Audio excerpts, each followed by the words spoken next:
lifestyle program that she personally runs herself. And she's a graduate of the Wellspring School of Healing Arts in Portland, and has emphasis on Chinese medicine and other types of medicine. And I want to say that she was formerly an engineer that did a lot of consulting. So she has a very diverse background. But anyway, she's going to be making pineapple muffin. It's very delicious. And I'm looking forward to having that, and also how to make almond milk, which we also are making. I'd like to see how different or how similar this program is. But before we start, I want to say a prayer to get this program going. So I'm going to bow our heads. Dear Heavenly Father, we so much appreciate you allowing us to be here so we can learn to be more healthy and live a longer life that's painless and be more like you. We want to have an excellent program here tonight. Please help us retain the information and let us have a good program and let it be smooth tonight. In the name of Jesus, amen.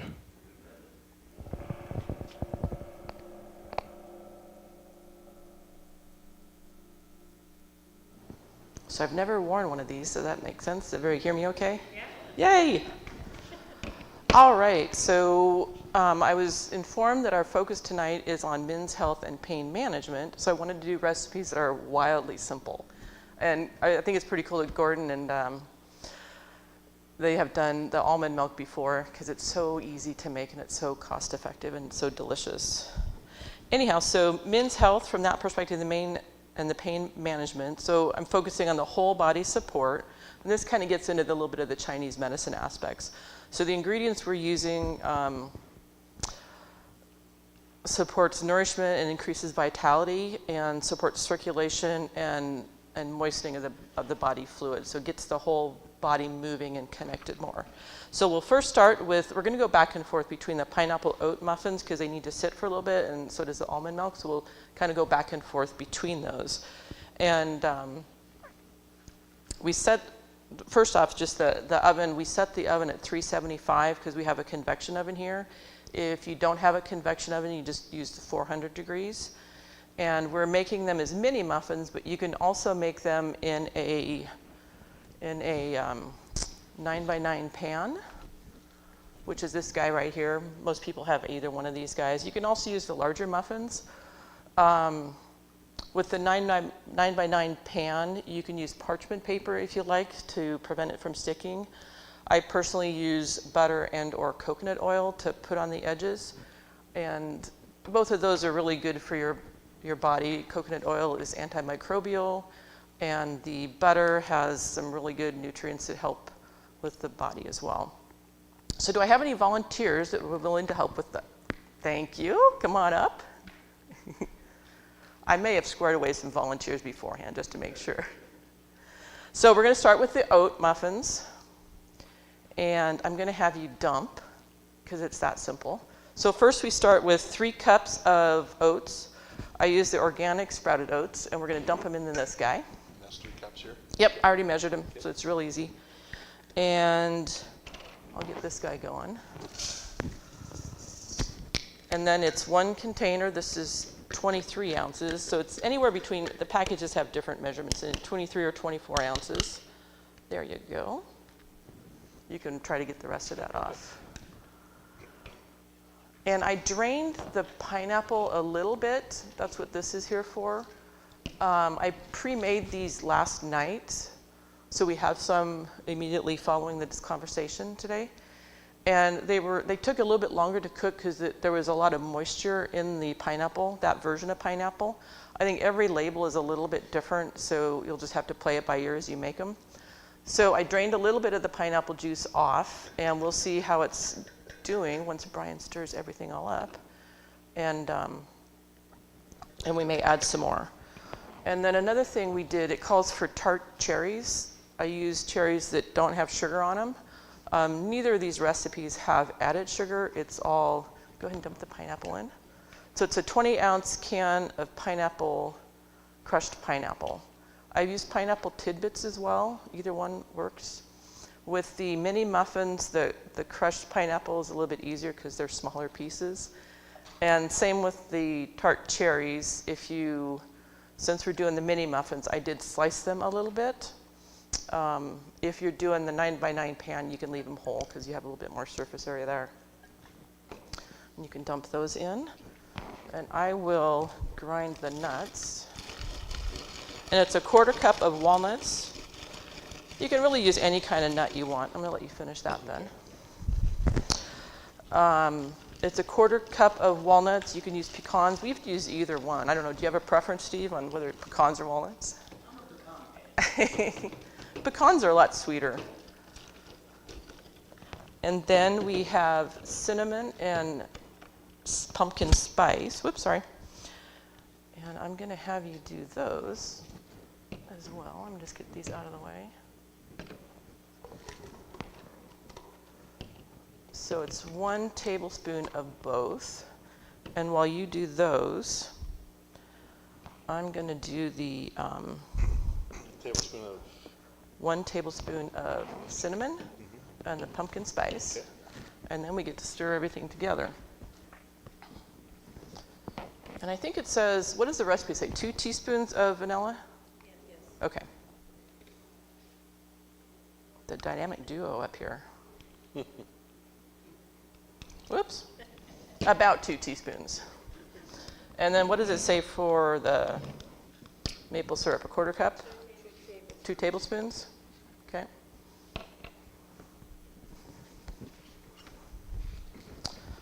This is not exact. It's okay. Close. Perfect. So to put a plug in for Highlands, I usually buy my spices at Highlands in the bulk. They're fresher that way. And then I just reuse the containers. Here, let me tap the side of it. I just reuse the containers. There you go.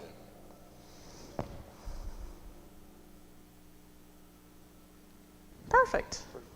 Yep. All right, and I think we're missing the salt. Is that right? Yep. So 1/4 teaspoon of salt, and this is just a reused container with the salt in it. I prefer sea salt. It has a little bit more flavor.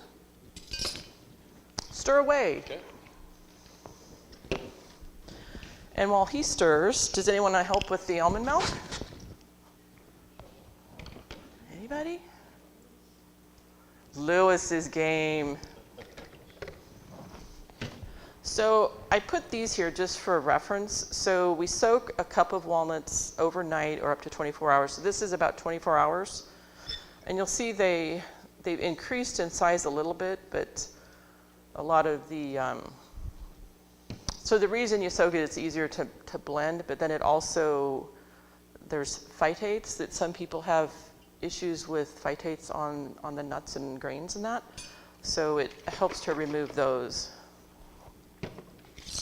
So I'm going to drain these.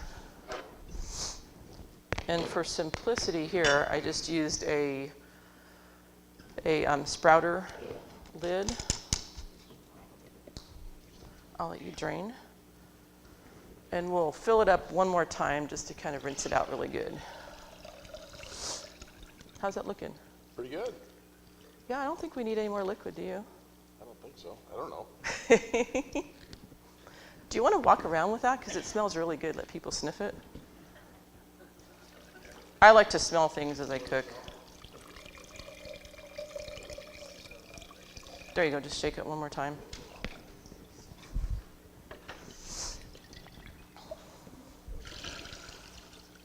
Perfect. And then we'll dump that in there.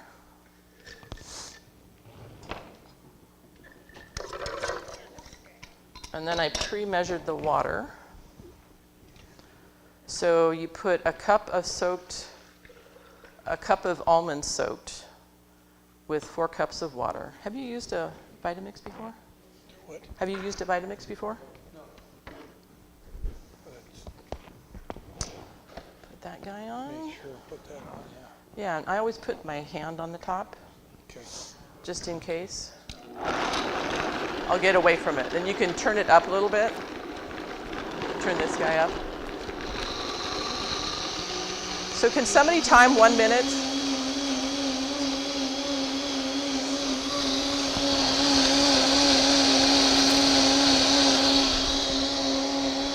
We'll just let that go.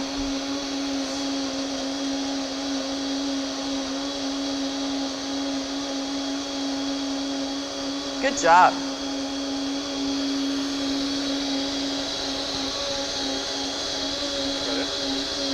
Almost. You can sit down for a while.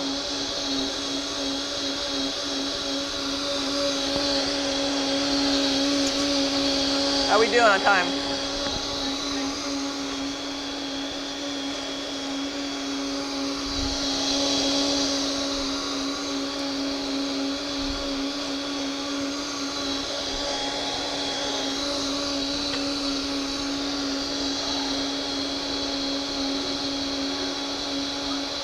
Okay.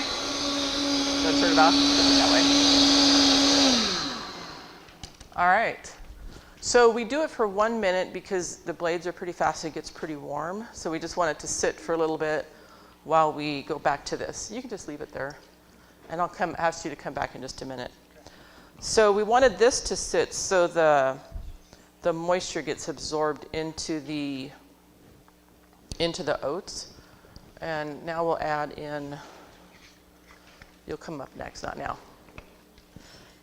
It's a 1/4 teaspoon, is that right, of baking soda? So you guys all get to help out here. Who likes chemistry here? Anybody? There you go. So what's the baking soda going to do? Yeah. There we go. I'm going to add a little bit more. There we go. Not really, but close. So the baking soda just gives it a little bit more, makes it a little bit less dense when you cook it. So now the big job comes up for you, Brian. Okay. So we have I love these serving scoops.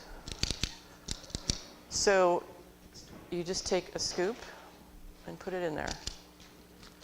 And you keep going. I can handle that, I think. You're a good trainer. Yeah. Perfect. So this makes about 5 dozen mini muffins. Yeah. Perfect.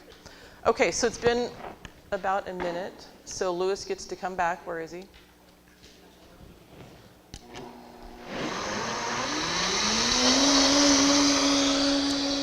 I'm going to step over this way so I'm away from that. So the big job Lewis gets to do is to use the nut bag as soon as this is done, and we'll essentially end up with the almond milk.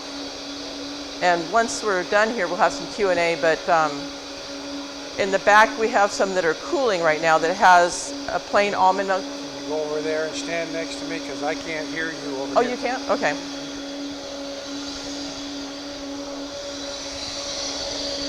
You can go ahead and turn it off now. And then you turn that one off. There we go. And then I'm going to have you put gloves on because you're going to touch this stuff. Those are medium sized. You need medium or large? I think I can get these on. Okay. So while Lewis does that, you're good. Got to be safe. So we have almond milk exactly like we made here, and then we have one that also has vanilla and a date in it. So you can taste one or both depending upon how much we have. So just let the team know which one you want to taste. So you get milk and a muffin tonight. There we go. I'll have you hold that.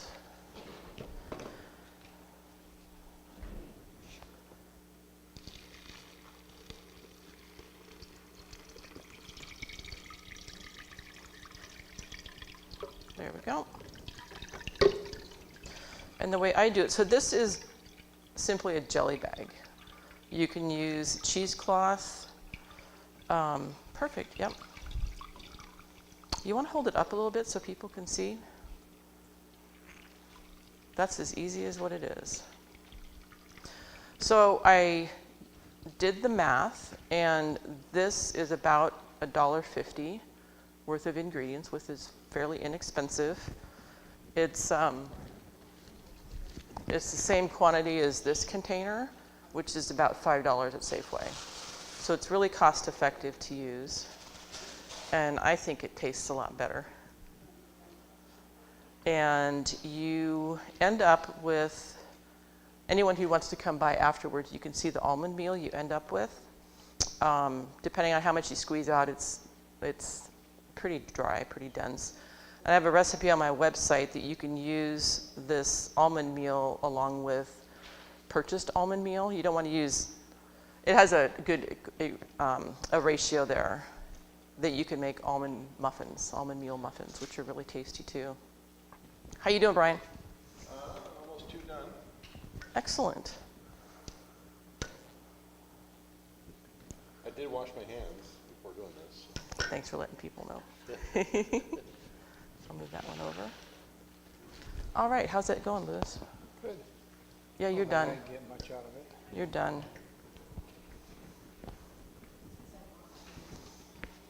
You just put both of those right there.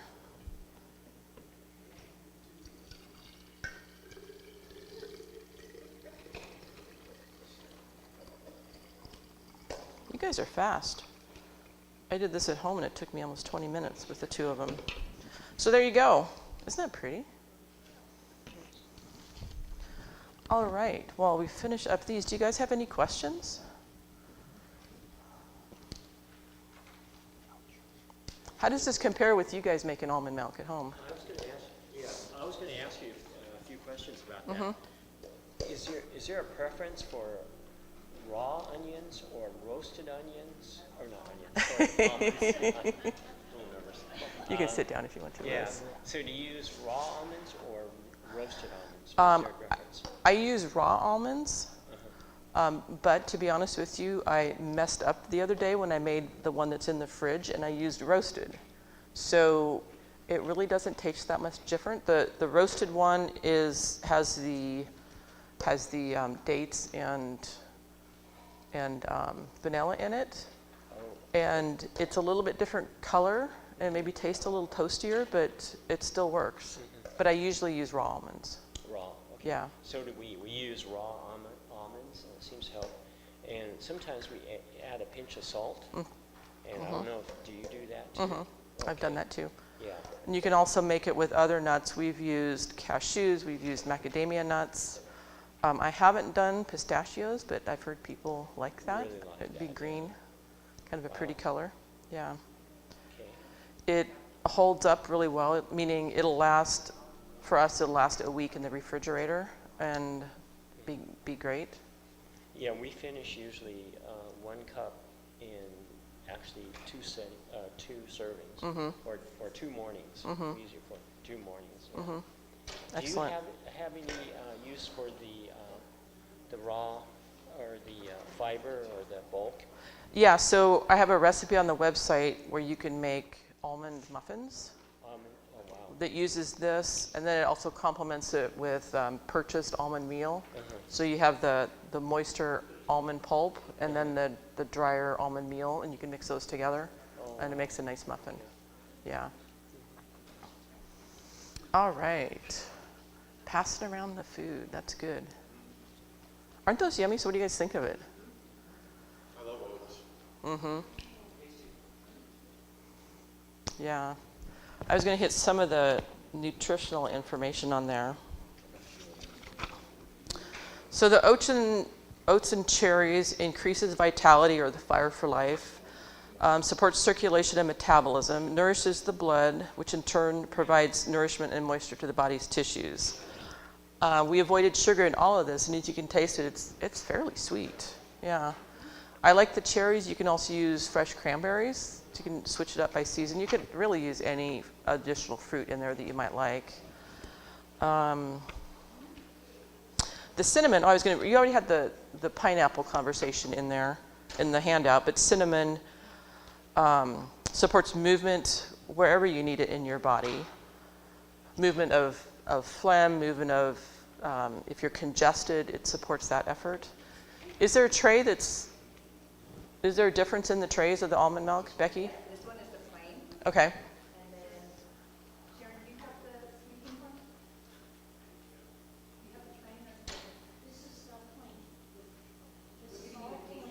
Okay. So I think the ones with dates will come out next. We make almond milk. We're making it quite often, and it did save us a lot of trips to buy almond milk from the stores. Mm-hmm. We use it all the time, and we didn't filter it. We just used it with the pulp. It was actually very nutritious that way. Yeah. Becky would give me the Yeah, input on that one, yeah. Yeah. Yeah. So we do use it a lot. Yeah, you probably have about a good half cup of pulp left over. Yeah. Yeah. Is Uh-huh. this email down here, is that your website? Yeah. Yeah. So speaking of the pulp, when we've used the macadamia nuts or the cashews, there really isn't much pulp left because there's not a lot of fiber in that. So when I've done that, once I realized that, I haven't had to use the nut bag. Wow, that means you can avoid having to filter if you Right. didn't like the pulp. Right. Right. Wow, that's interesting. I didn't realize that. But isn't almonds and macadamias a little more expensive than nuts? Macadamias are more expensive. Yeah. Yeah. Uh-huh. Probably from an expense perspective, almonds are the cheapest, and then cashews, and then macadamia nuts. Okay. Yeah. Yeah. So do you guys have we gotten the sweet milk out yet, or the sweetened? Do you have a preference? The one that you had in your hand at the moment? So we've made the 8x8 pan with fresh cranberries around Thanksgiving time, and I really like that. But your world is your oyster on this one. You could add apricots, rhubarb.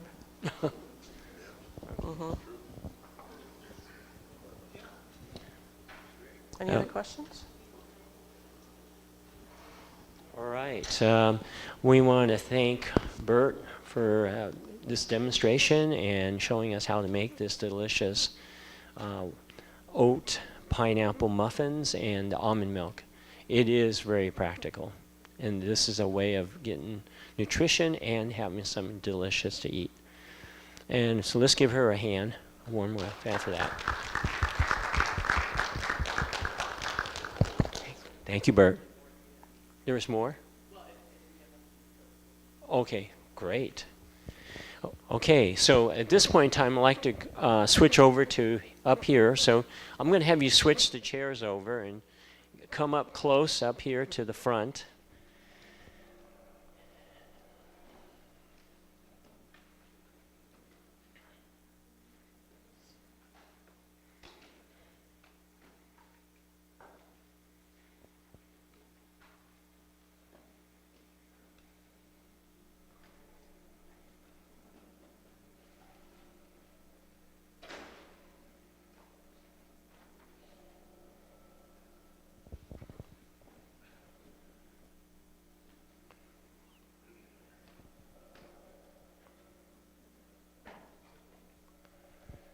Okay, first I want to thank everybody for coming.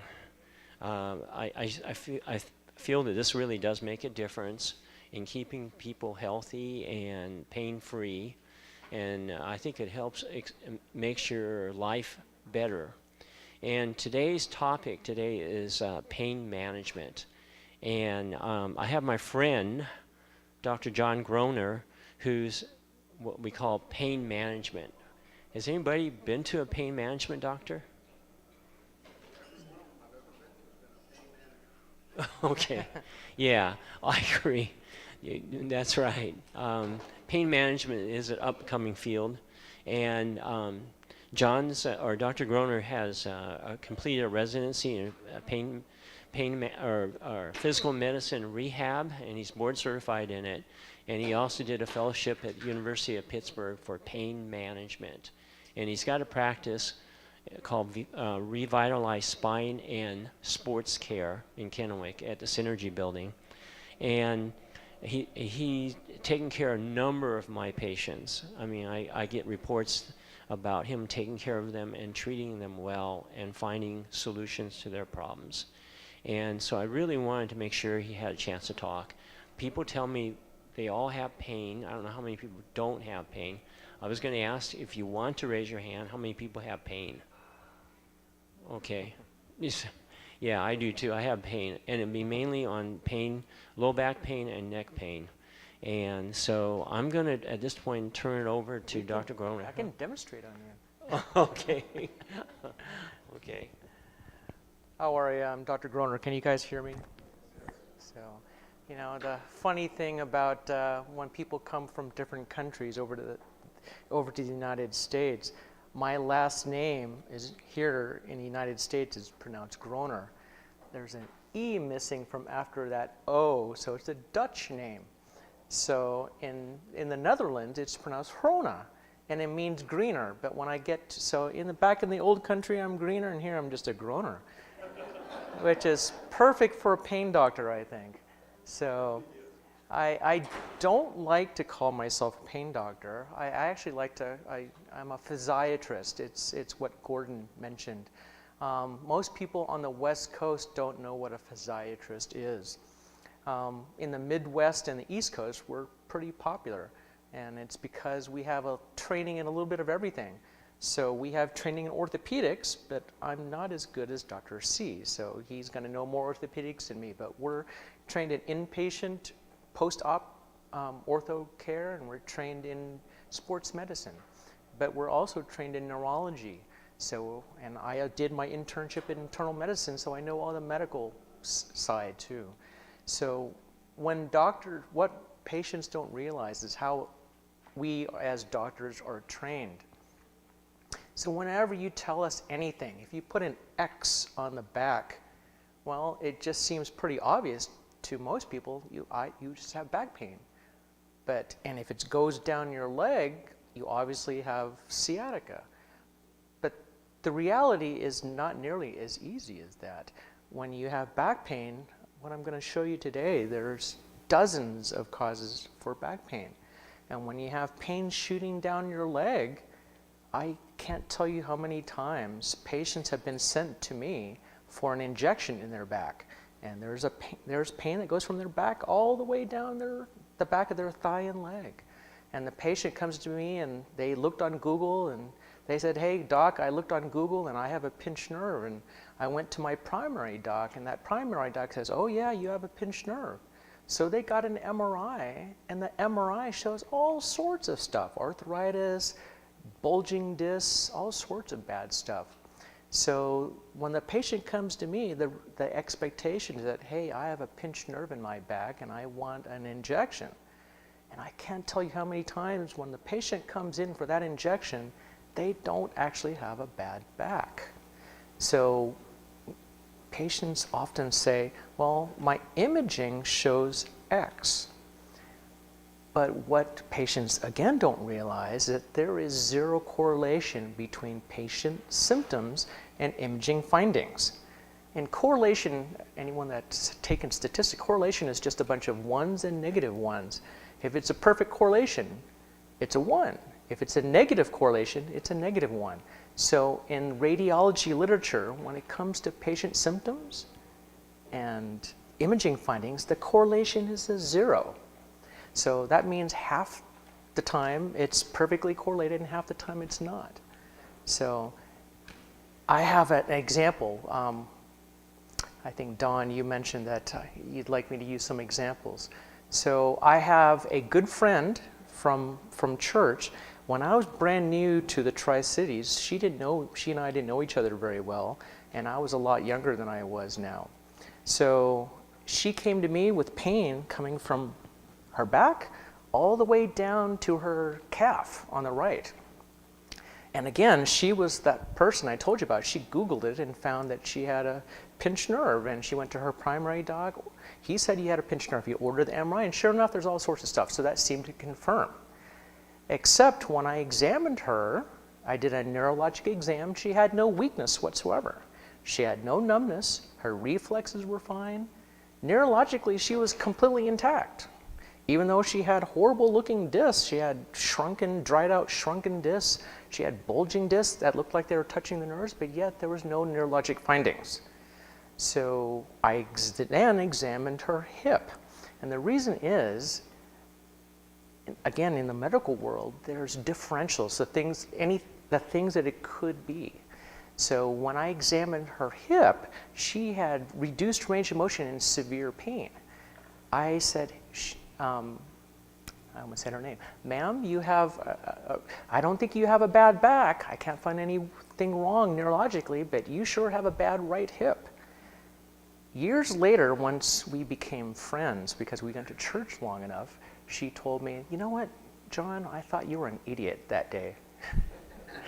So luckily she didn't tell me I was an idiot the first day, but she told me, boy, I thought you didn't know what you're talking about. You're just a young doc, and boy, I went to my primary doc who I've seen for 30, 40 years, and he said I had a pinched nerve. So at the end of the day, you know what? I got an x-ray of her hip. She had advanced hip arthritis. She ended up I referred her to an orthopedic surgeon. He gave her a new hip, and she hasn't had pain radiating down from her back anywhere. She has not had any pain whatsoever. So, and this is a classic situation where you have to know the differentials.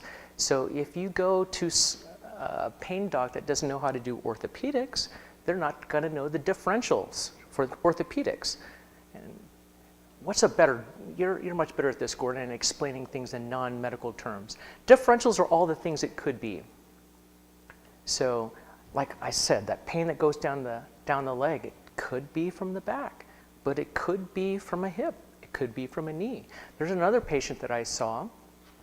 She came in with pain that went down even further, from her back all the way down to her foot. And again, it looked like a pinched nerve. So in that situation, again, I examined her. The patient had absolutely no weakness, no numbness, totally fine reflexes. Except what I was taught in residency and fellowship was, if your pain goes past a joint, you always need to check the joint. Turns out she had a bad right hip and she had a bad right knee. And she wasn't quite as nice as my church friend. She said, and I can't say the exact words, but it starts with an F.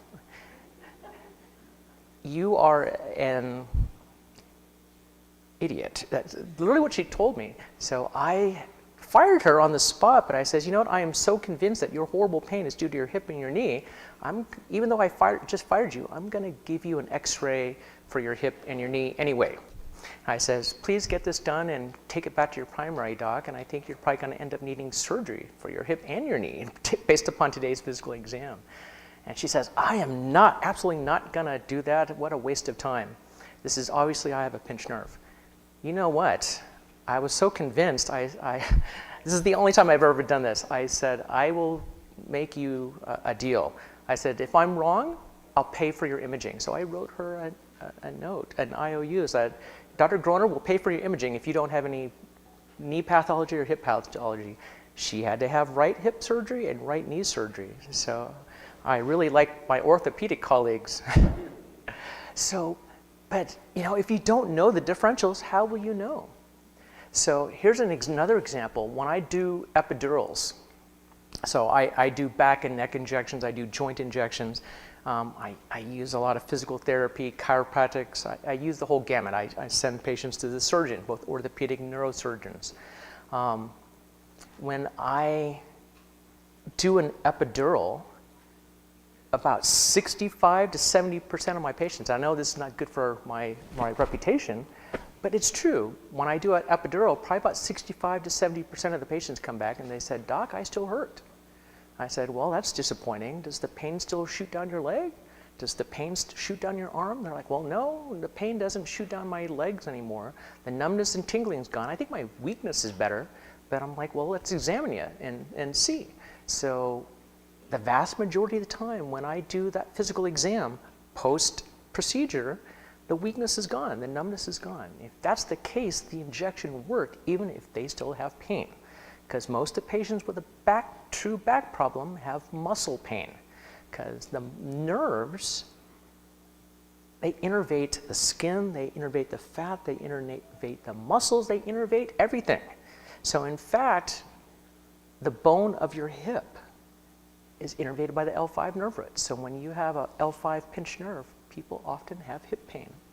So So the nerves are so important. If they are pinched, you hurt everywhere. It hurts your muscles, it hurts your fat, it hurts your skin, it hurts the bones. So when I do that epidural and the patient has no more weakness, no more numbness, and especially if the shooting pain has gone away, I call it a success. And the patients kind of look at me funny. He's like, well, I still hurt, doc. I'm like, well, you know you have a lot of muscle pain. You know you have the bursitis. You have a bad hip, too. I said, that's why you still hurt. But what we treated you for is better. Now, here's the big thing about nerves. The nerves, it's kind of like, do you guys ever have a family get-together? Like Christmas, Thanksgiving? What happens? There's always an idiot family member, right? Right? So your muscles are like a happy family at Thanksgiving. Everyone's having a good time. They're playing card games, board games, or singing and having a great time. And then the idiot arrives. The idiot is the irritated muscle. Okay? So when that irritated muscle is irritated, it irritates the whole family. So that's why when you have a pinched nerve, it irritates the muscle. And it irritates everything else. You can't treat anything else successfully unless you treat the pinched nerve. So after I do just a simple soft tissue injection on the vast majority of those patients, their pain goes down to either a 1 or a 2, and it's not, or a 0, and it's not worth treating anymore. So I see so many patients getting medial branch blocks and radiofrequency ablation. I haven't done one of those in 10 years just because my patients don't end up needing it. So anyway, I wanted to give you guys some practical examples. So another example is pain that shoots up and down your right upper extremity. And by the way, when I'm talking, this is the forearm, this is the arm, and when I say the upper extremity, I mean the whole thing. Down here, this is the leg, this is the thigh. I haven't been drinking, and this is the lower extremity. Okay. So, but for example, pain that goes up and down the arm, to most people, including doctors, it looks like it's a pinched nerve. It's true, but the history matters. So if the pain starts up in the neck, and it's usually a sudden issue, and it shoots down their arm from the neck downwards, distally, then it's usually a pinched nerve. And then, of course, you have to check them and see if they have weakness and numbness. Okay? But you can have the exact same pain diagram if you have a bad shoulder. So again, the history is going to matter. Most people with a shoulder issue, and Gordon, you can confirm this, if they have a chronic problem, it took a long time to get there, and then the pain starts going the neck and down the arm. So by the time the patient gets to me, it looks the same. It's pain going from the neck all the way to the hand. But it depends on the history. Of course, there's acute too. So, but usually if it's acute, it's a neck or a back. If it's more chronic, it's something else, like maybe arthritis, so, or the shoulder. Another thing that can go up and down the arms is carpal tunnel syndrome. People don't realize carpal tunnel syndrome goes from here to here. Ulnar neuropathy goes from here to here. So many things look like a pinched nerve, but it wasn't a pinched nerve at all. And again, the same thing as when patients are sent to me for back injections. People are sent to me for neck injections, and I find out they have a bad shoulder. So a biggie, all you ladies out there that are diagnosed with fibromyalgia. I get a ton of women that are sent to me for fibromyalgia. No woman has left my office with a fibromyalgia diagnosis yet. There's a case I remember. This poor lady came to me extremely depressed. She had low self-esteem. She was crying most of the appointment. She said, I have fibromyalgia. There's nothing I can do. They give me Lyrica and they tell me to exercise, and I'm just depressed. I have so much pain. I can't stand it. So I examined her, and she had signs of spinal cord damage. And she had signs of 2 really bad shoulders. And I got x-rays of both shoulders, the MRI of her neck. On MRI of her neck, she did have spinal cord damage. She had such a bad neck, she needed almost immediate, as soon as I found it, I sent it to the surgeon, and he did emergency surgery right away. So this was a woman that was diagnosed with fibromyalgia, and she needed neck surgery for spinal cord damage. Okay. So both her shoulders were also in really, really bad shape. So both shoulders had multiple rotator cuff tears. And because she was told for years that she had fibromyalgia, she never bothered to get the x-rays and the MRIs of her shoulders. When I got the x-rays and the MRIs, she had multiple rotator cuffs, but especially the supraspinatus, the top tendon here, but also the next tendon back. They had been torn for so long. She had a complete tear and retracted. It was unable to be fixed, the left shoulder. So she has left shoulder pain to this day. The right shoulder, luckily it was a full tears too, but it hadn't retracted enough that they couldn't repair it. So it's really important. So many women have that fibromyalgia diagnosis, and it's so easy. If I went on the internet, if you go on the internet and look for fibromyalgia test points, if you have a bad neck and a bad shoulder, you can have 12 tender points right there, and you only need 11 for fibromyalgia. So, be careful. And there's a big thing, fibromyalgia, you can't sleep. But you know what? If you have a bad shoulder and a bad neck, you can't sleep either. You'll be exhausted, right? So I have a bad right shoulder. And for the longest time, I could not sleep because it hurt so bad when I moved in bed. I woke up multiple times a night. So it took a really tough physical therapist and a good surgeon that did a timely injection in my shoulder. And to this day, this was 2 years ago, and I couldn't move my shoulder back then. I had frozen shoulder. So again, it matters having a proper diagnosis. So what goes into having a proper diagnosis? You need to listen to your patient. So it's more difficult than people understand. If you come in and you've shaded your entire body, every part of your body that you shaded now has a differential this long. So, but let's say the patient comes in with pain in their back. Okay? So the differential, when you come and tell me that, I immediately have a list, a very long list.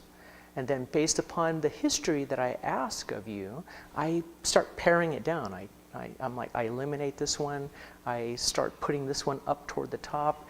So that's what a history is for. It's to determine what's most likely, what I can get rid of, what I have to think about. And then you do your physical exam. And how do we separate things out then?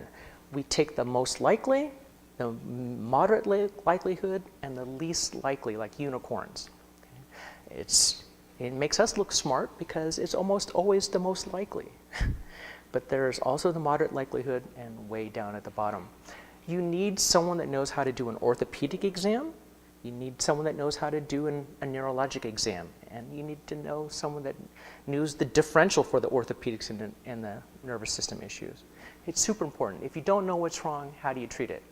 Like my patients that I told you about that I did an epidural and they came back and they still had pain. If I hadn't have done a physical exam and found their weakness, how would I have known what to treat in the first place? If I get lucky and just start poking away at them and hope that one injection works, if I didn't know what was wrong with them in the first place, how would I know if my treatment worked? So I don't know if that makes sense. It's kind of like if you go to your primary doc and they didn't do any testing, they didn't do any labs, and they just start treating you for diabetes. How crazy would that be? But that's unfortunately how most pain management is practiced. So I worked for, I won't tell you what field they're in, but he said when I was in training, no one ever taught me how to do an orthopedic exam. He says, no one ever taught me how to do a neurologic exam. He just says, I have no idea what's wrong. He says, I don't give, rhymes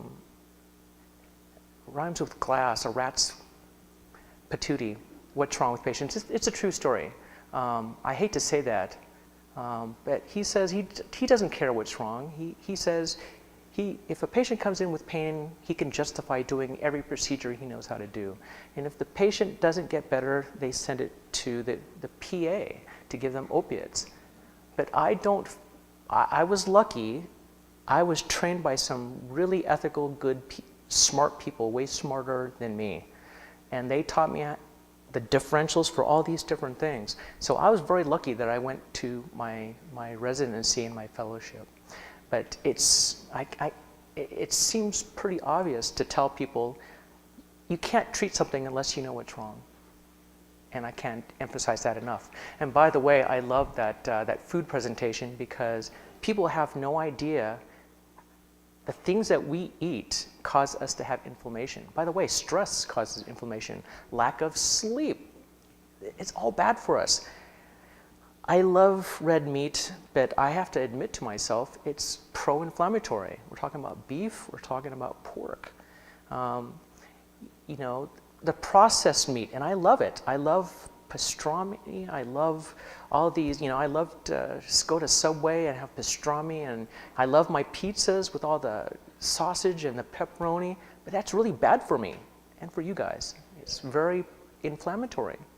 It's really embarrassing, but I got hooked on caffeine, on soda, when I was in med school, because Gordon will tell you, you're sitting there, you're studying. I was sleeping probably 2 or 3 hours a night. Well, how do you stay awake? I'm not going to go take stimulants, so I had multiple bottles of Coke, and I popped the top, and after a while, it was like Pavlov's dogs. Just popping it made me feel better. I'm like, oh. You know, I didn't even, just the Coke touching my lips made me feel better. I suddenly was alive. Anyway, I probably spoke too much about stuff. It's just, you know, Don, you told me I should have great examples, so I put a whole bunch of examples, and hopefully that just really shows people. So, anyway, that's me. So, I'm gonna fly through these. I think, gave you guys the presentation I really wanted to give you. I just wanted to reiterate, physically having the knowledge of all the different things that can cause pain is vital. So you have to know orthopedics, you have to know neurology, you have to know internal medicine as well. So, and that, only then we know all the differentials, and then you can actually do the history that starts teasing things out and then doing the physical exam to confirm or rule out. So this presentation was designed for doctors, so it's pretty boring, and I'm just gonna fly through it. The whole point of this presentation now is not to go through every boring little medical problem, but to show you how many things can mimic that can cause back pain. So lots of people have back pain. It's kind of interesting. If you look down at the bottom, low job satisfaction. So people that hate their job magically have back pain. And poor workplace social support. You know, when I was a kid, my mom and dad didn't believe in social support. They said, do it or else. So I didn't have that social support, but somehow we all made it because I drank water out of a hose too. And I didn't have a cell phone. You know, I would disappear for hours at a time. Anyway, look at this. This is scary. If you're out of work for 6 months, you only had a 50% chance to go back. But look at after 2 years, it's a 3% chance. So that's why we want people to get back to work. So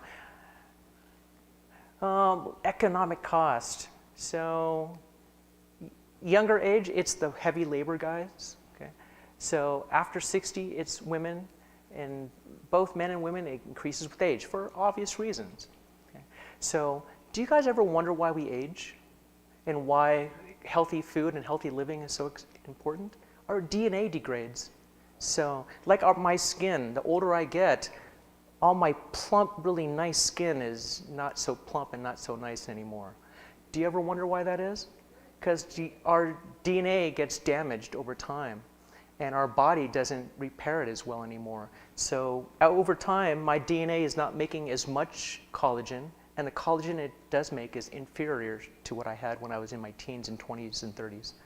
So that's why we need to reduce the amount of inflammation in our bodies, and we also have to eat foods like fruits and vegetables that are high in antioxidants. And each type of fruit and vegetable has different antioxidants that are great at taking out those free radicals that are damaging us. So anyway, so look at this, association between low back pain and poor overall health.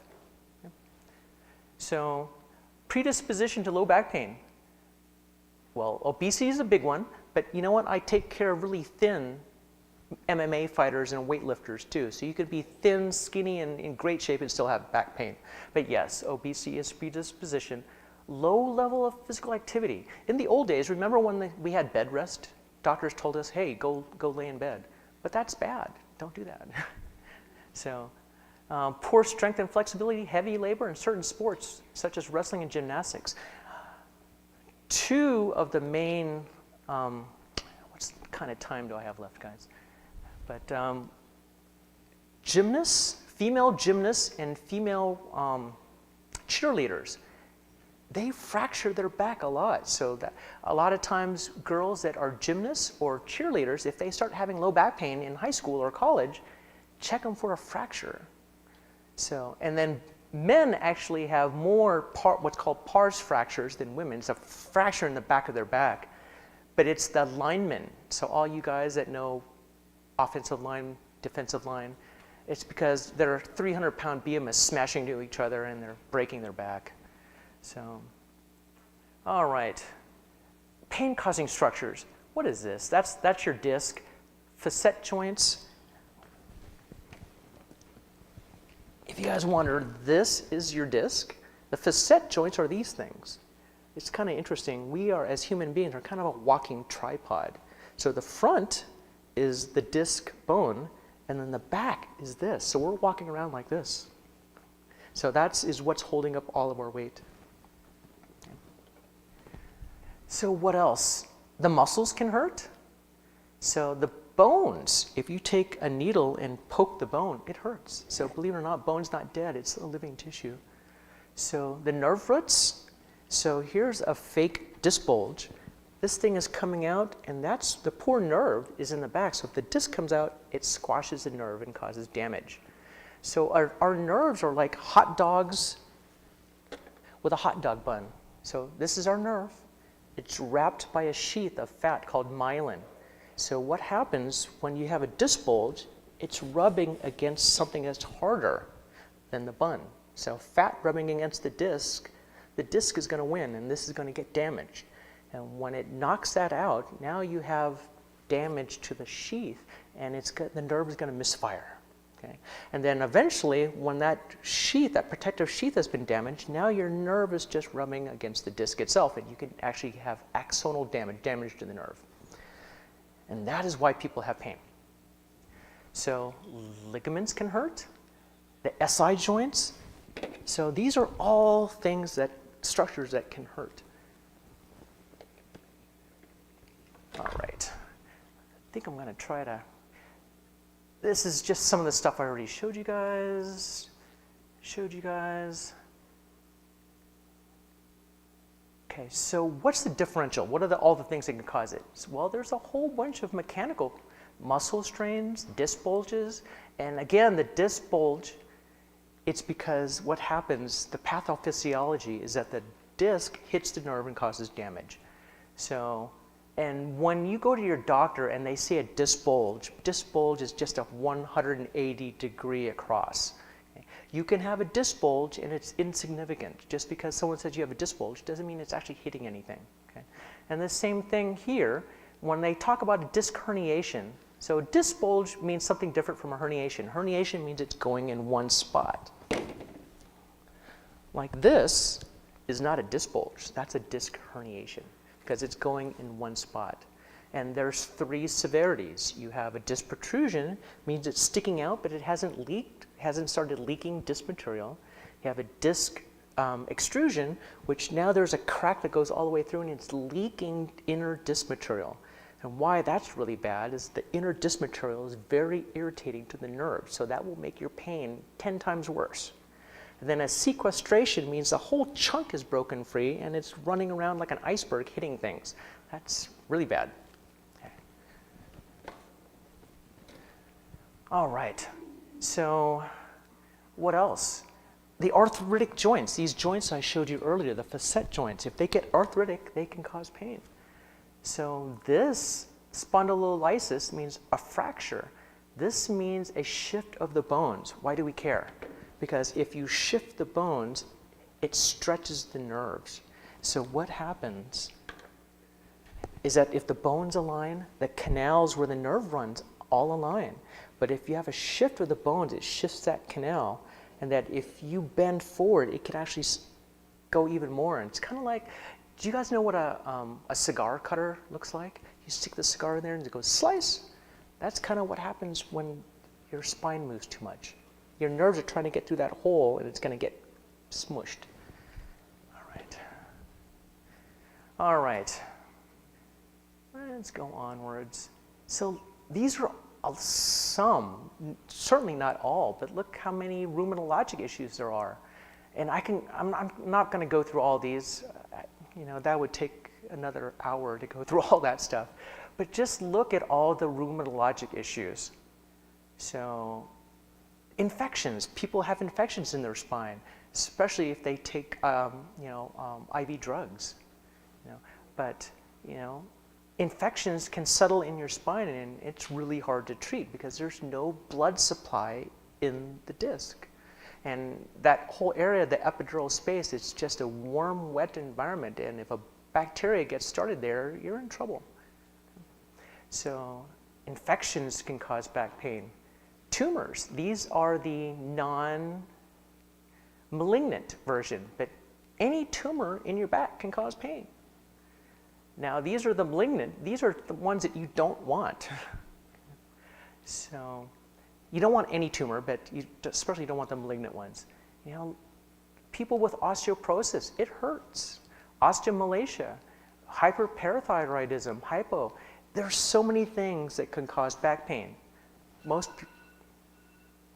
So this is hemoglobinopathies. We're talking about people with like sickle cell disease and things of that sort. Okay, so again, psychogenic, sometimes people, believe it or not, are crazy. So, and malingering, some people do it for a payoff. Okay, so I hate to say it, there's a lot of honest people, but there's a lot of dishonest people out there when it comes to workers' comp and motor vehicle accident. Do people get injured in motor vehicle accidents? Absolutely. Do I err on the side of the patient? Yes, unless they give me a reason to distrust them. What's that distrust? If the physical exam makes no sense. So, so when you do a neurological exam and it changes every time, or there's so many reasons. I don't want to give away all of my secrets of how I figure it out, but there's, when patients come in, I truly think they've been injured, I will go to war for them and help them. But unfortunately, if a patient is lying and they're faking, I can figure that out too. Okay. Especially when all the imaging comes back, they got weakness everywhere, and all the imaging comes back normal. It's hard to explain that. So, referred pain, believe it or not, this is an aortic aneurysm. It's a huge outpocketing of your aortas, the blood vessel that brings blood up and down your body. That, believe it or not, causes back pain. So look at other things. Kidney stones. Anyone that ever had a kidney stone here? My dad did. It hurt. Yeah. So infection. You can have an obstruction of the ureter that goes to your bladder. I've discovered, and be careful too, it's always helpful to have, when you go to your doctor that's a spine expert or any other expert, hopefully they know how to read the imaging. I can't tell you how many times I've caught stuff. I've discovered at least 2 cases of renal cancer, not because I'm so smart, it's just I know what looks normal. So I look at the kidneys, I'm like, what is that thing in there? It's not normal.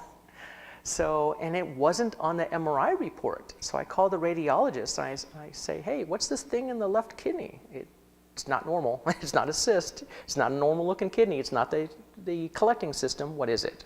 And they're like, oh, let me get back to you on that. And at least twice it's come back cancer, and it wasn't reported. Okay? I've seen hemorrhagic cysts in the kidneys. Okay? So I didn't know what it was because I'm not the radiologist. I just know what normal looks like, and that's not normal. And I said, what's this? And they're like, oh, it's a hemorrhagic cyst. Well, now I can't give them ibuprofen, right? I don't want to give them, naproxen. I don't want to give them an epidural steroid shot because now I can make them bleed even worse. So there's a lot of things that you have to consider. So you can have a stone in the ureter. You can have issues with the bladder. So look how many prostate issues, testicular issues, uterine issues, fallopian tube issues, PID, pelvic inflammatory disease. So there are so many things. Most people don't think about any of these things. The ovaries, the GI system, all can cause back pain. Women often get endometriosis. And anyone that's ever had endometriosis, if you talk to them, it hurts. And it can actually adhere to your abdominal cavity. It can adhere to their guts. It causes a lot of back pain. So what are more common causes though? And we kind of talked about this earlier. A herniated disc, muscle pain, spinal stenosis. This is kind of a blanket term. There's two types. There's central stenosis and there's foraminal stenosis. Central stenosis is narrowing of the central canal, okay?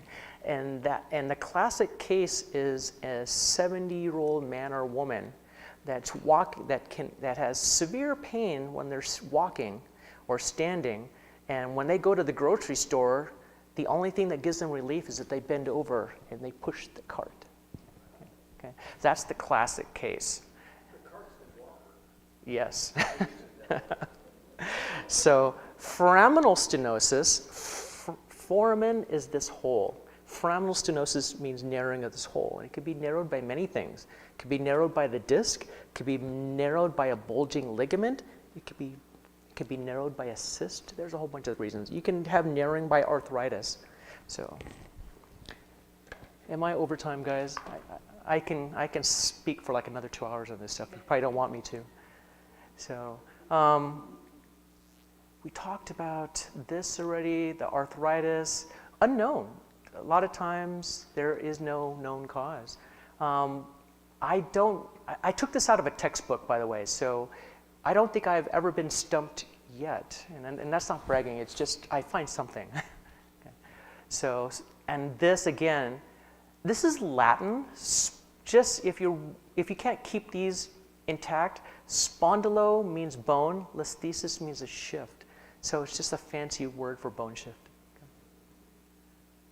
So other things, this discogenic pain is when you have a tear in your disc. So what happens when you have a tear into this? It's like a tear in anything. But the bad thing about those tears is that the nerves, there's a network of nerves around the disc called the sinovertebral nerves. It grows in there. So it's super irritating. It grows in there, and whatever you do, it causes pain. So, lumbar instability. Now that is from the shift. So scoliosis hurts. And yes, sometimes it is psychiatric. Compression fractures really hurt. I can't tell you how many patients came in and the patient has back pain and you run your fingers down the back. What you do when you run your fingers down the back of people's backs along what's called the spinous processes, it transmits the force directly to the entire spine. So that's a really good way to find a compression fracture. So you touch it and the patient screams and they're about ready to punch you. You're like, oh, we need an x-ray. So, and luckily, if you catch it in time, you can treat it. If it's subacute or acute, you can treat. So if you wait too long, you're stuck with it. So, and how do you treat it? It's a great treatment is what's called kyphoplasty. You go in and put cement and you stabilize the bone. Okay. This is the most common cause. So, and it's a lot at these two levels. So it makes me look like a genius a lot of times. But sometimes it's higher, sometimes it's on one side or the other. Okay. So I want to call attention to this. Percentage of cases of disc herniation that result in radicular symptoms. What does that mean? How many bulging discs cause pain to shoot down your leg? Less than half. You know what the actual number is? 35%. I can't tell you how many times the surgeons say, and not you, Gordon, they said if the pain doesn't shoot down your arm and leg, it's not a pinched nerve. Not true. Not true, not true, not true. That needs to go away. I can't, literally 35%.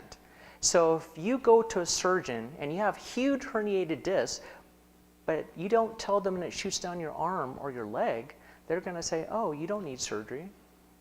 Well, if you have a lot of weakness and you could barely lift anything, you're weak and it's because your nerve's pinched. You need surgery. So anyway,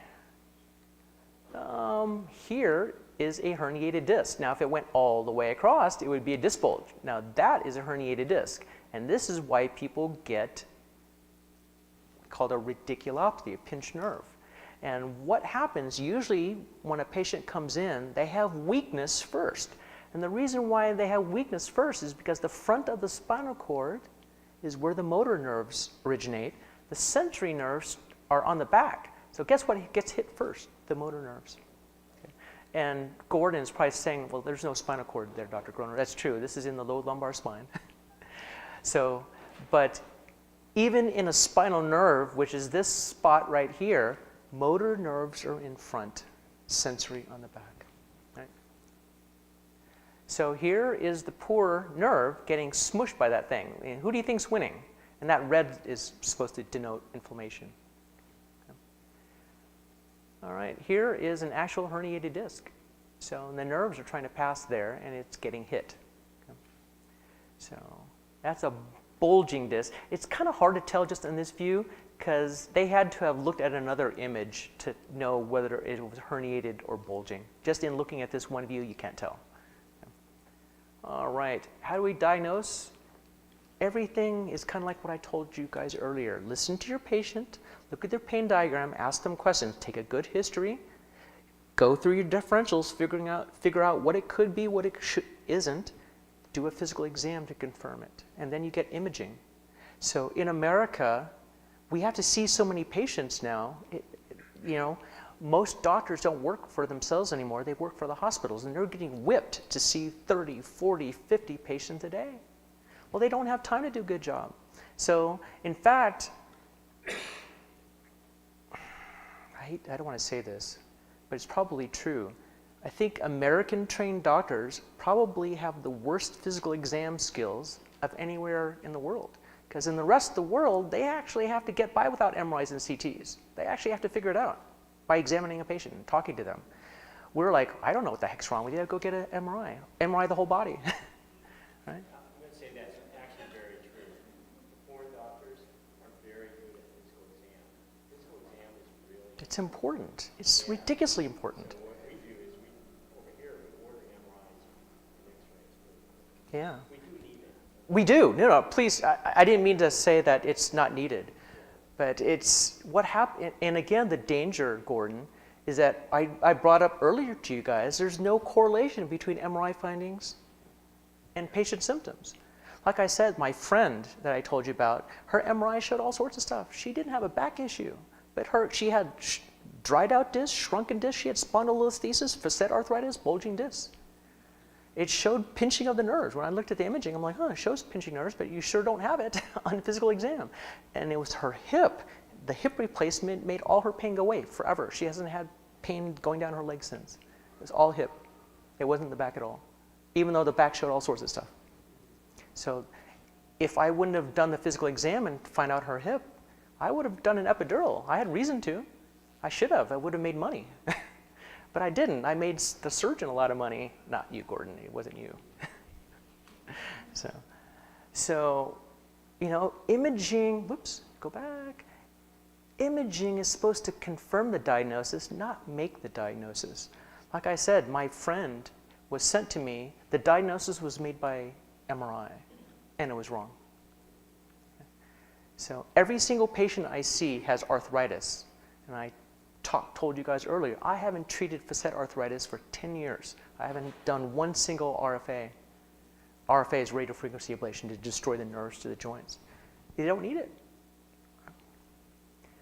And how do I know that? It's the physical exam. So I'd be a lot richer if I just did RFAs all day long. It pays well, but I have to sleep at night too. I can't. When I go to bed at night, I have to think, did I cheat anybody today? Well, I can honestly say no, I didn't. So I'm not going to go over all this. A pinched nerve is usually fast. It's someone that's had a coughing fit, a sneezing fit. A big one is people going to bathroom. They're constipated and they're trying to have a bowel movement, and they're putting so much pressure on their abdomen that it causes a disc herniation.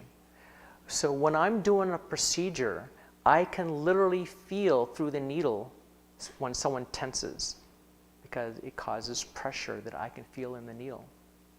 So all right. I'm going to go flying through all this. Yeah, they have weakness, they have numbness, and then we usually confirm it with that, if we can. Some people can't have an MRI, then we usually get a CT scan. This is not always that helpful. It's operator dependent. It's the EMG where they shock you and stick needles in your arms and legs. All right. How do we treat back issues? I'm just going to summarize it. There's 5 things. Number 1 is to do absolutely nothing. Okay, it's called the no-touch approach. Okay, wouldn't recommend it if you have weakness and numbness and pain. But number 2 is the touch approach. It's massage, physical therapy, chiropractics, things of that sort. Number 3 is more invasive because you're taking medication. 4 is injections, and 5 is surgery. If you're wondering, how am I going to remember all that? It's easy. It starts from the least invasive, which is do nothing, to most invasive, which is surgery. If you put meds in your middle finger, between meds and nothing is physical therapy, chiropractic. Okay? I'm not saying they're worthless. It's invasiveness. And between meds and surgery is injection. So it's actually pretty easy if you just think least invasive to most invasive. All right. I've simplified a lot, but that's basically 5 things. And I simplify the ortho stuff too. If you have a bad shoulder or a bad hip or a bad knee, Gordon, I know I'm simplifying. Number 1 is rest. But for example, if you rest your shoulder, what's going to happen? You're going to get a frozen shoulder. Have you seen a lot of frozen hips? Yeah. I see way more frozen shoulders. Yeah. So number 1 is rest.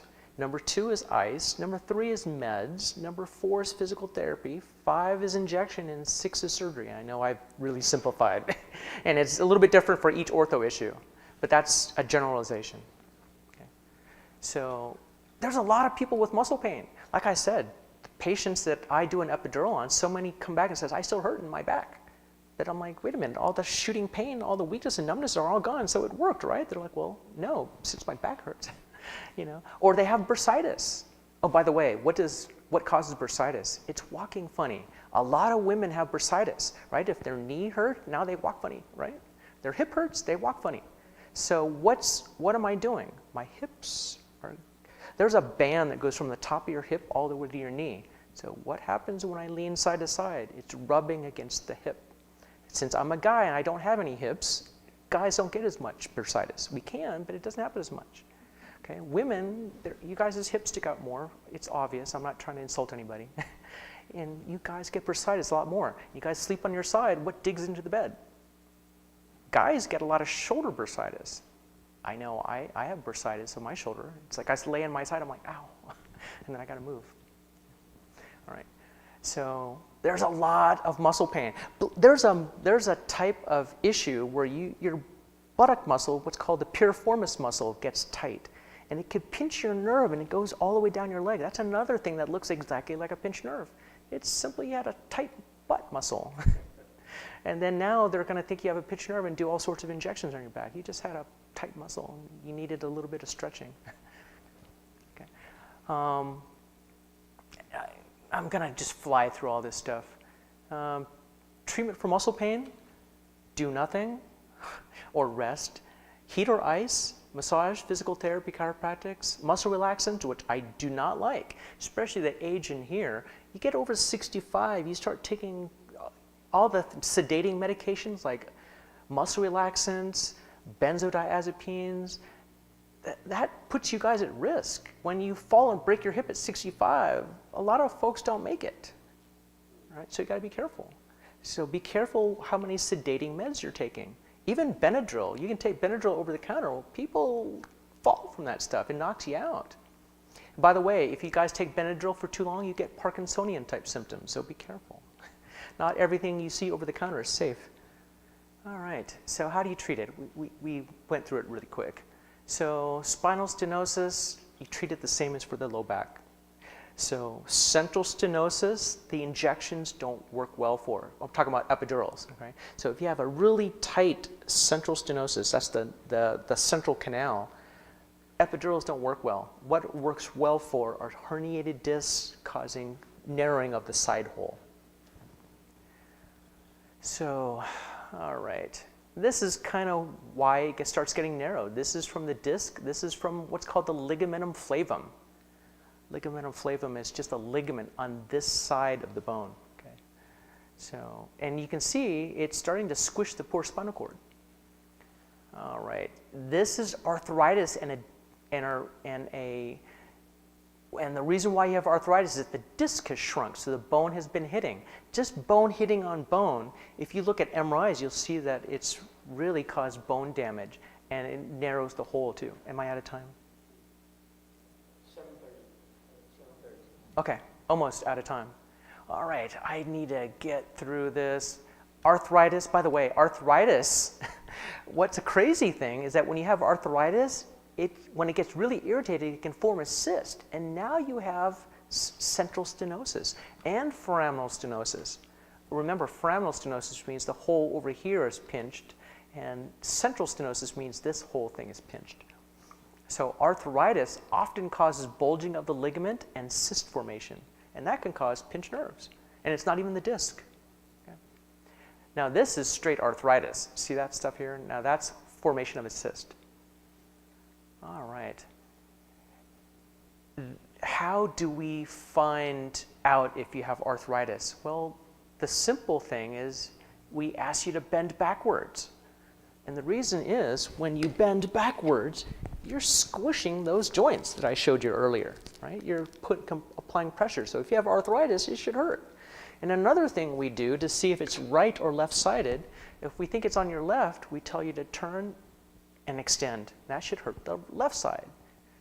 And if you have it on the right, twist to the right and bend back. So that is sold as gospel to people that don't know any better. Okay? So if you go to the doctor and you have an X across your back and that's it, they'll have you bend back. If you say, ow, you've had the diagnosis of facet arthritis and they're going to do medial branch blocks twice and burn it.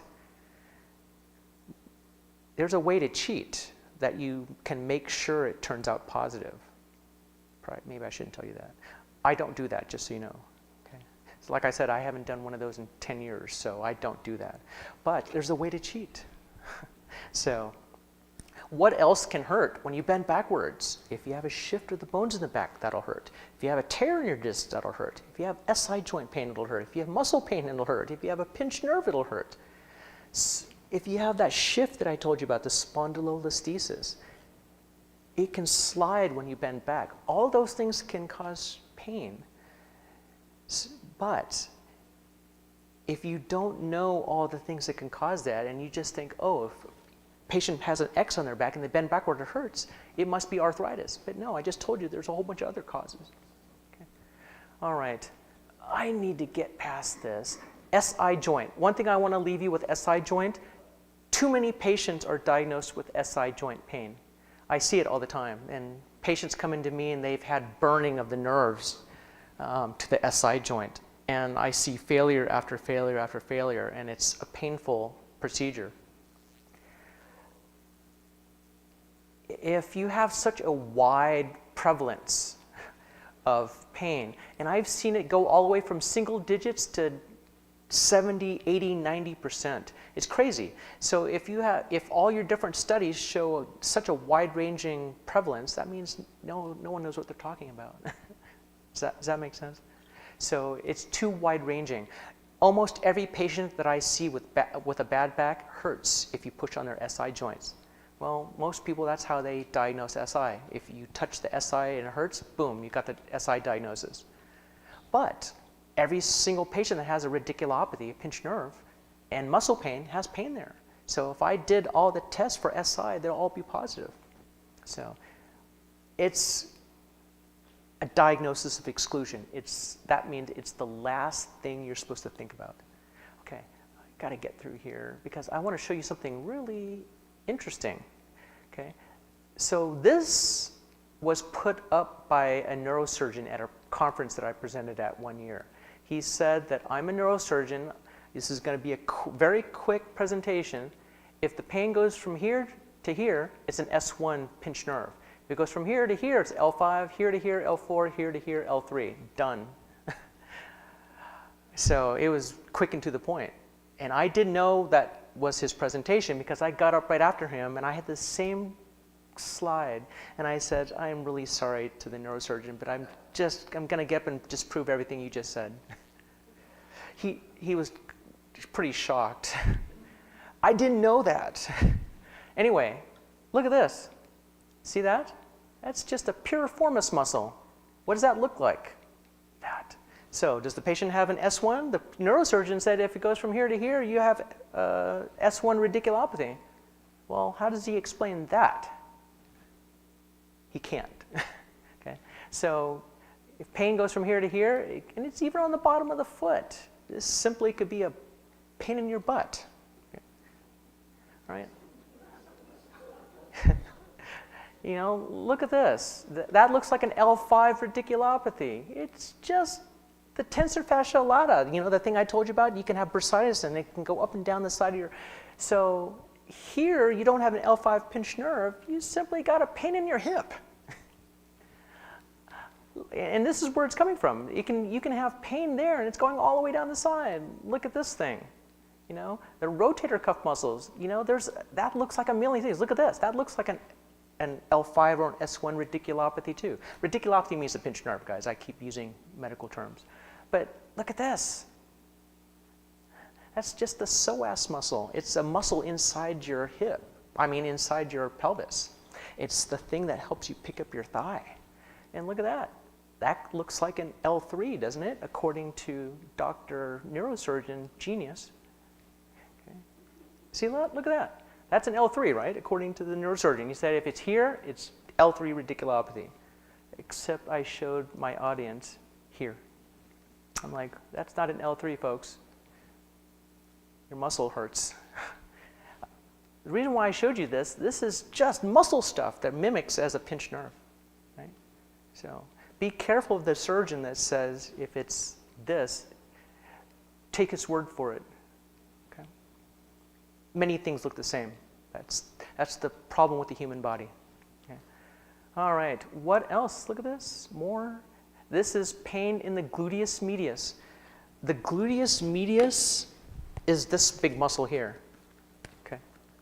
So, and this is the gluteus minimus, the muscle here. It's the muscles that pick up your thighs to the side. Okay. So, but look where it radiates. Doesn't that look like an L5? There's another thing that looks like an L5 pinched nerve, right? What else looked like an L5? The pain in your hip, right? As well as the L5. So I put this up here so you guys can see the pinched nerve, which the neurosurgeon said this is an L5. Well, there it is again. And it's just muscle pain in your tensor fascia lata muscle, that little muscle here. Here's another one, your butt muscle here. Is that an L5 or just a butt muscle pain? Look at this. Gluteus minimus and medius both look the same.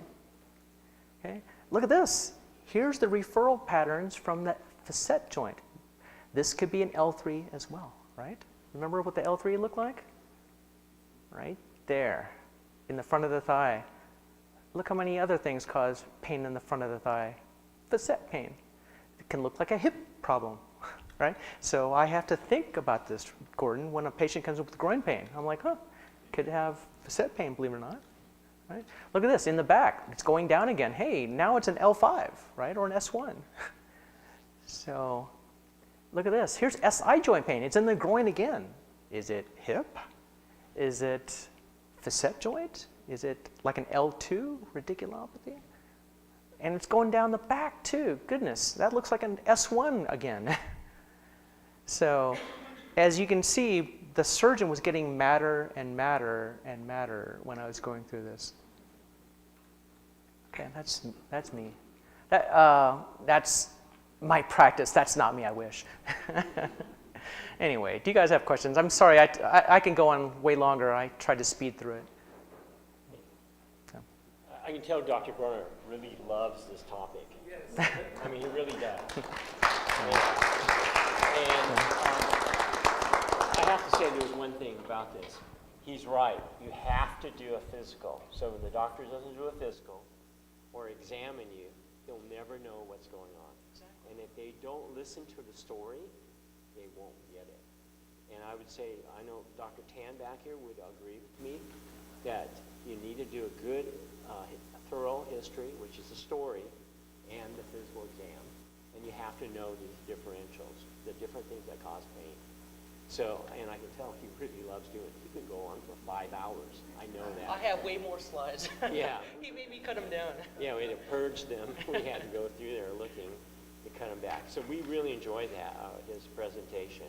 And I know that if you have pain in the neck or the back, he'd be a very excellent source in trying to determine what it is that's causing it.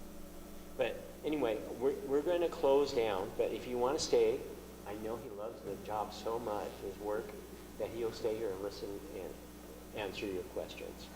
But before we do that, close down, we want to present you with this. What's this for? Well, this is healthy stuff for you and your son. It is. Yeah. By the way, So- strawberries and blueberries are very good. Antioxidants. Antioxidants. Yeah, antioxidants. Yeah, it's raspberries, strawberries. Oh, that looks. Yeah, that is- so it's very healthy. Oh, you're welcome. And my wife came up with a card for you. You know, like healthy food too. That's a good place. And so I'm going to close with a prayer here.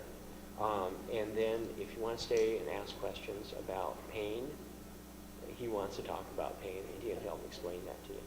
Okay, dear Heavenly Father, thank you so much for this opportunity that we had an opportunity to learn about pain from Dr. Groner.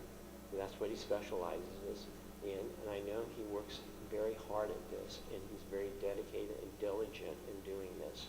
So thank you for allowing us the opportunity to learn more, and opportunity to learn more about the management of this and how to be more healthy. We appreciate what you've done for us. Hopefully this will make a big impact. Thank you again. And thank you for your blessings. In the name of Jesus, amen. Yeah.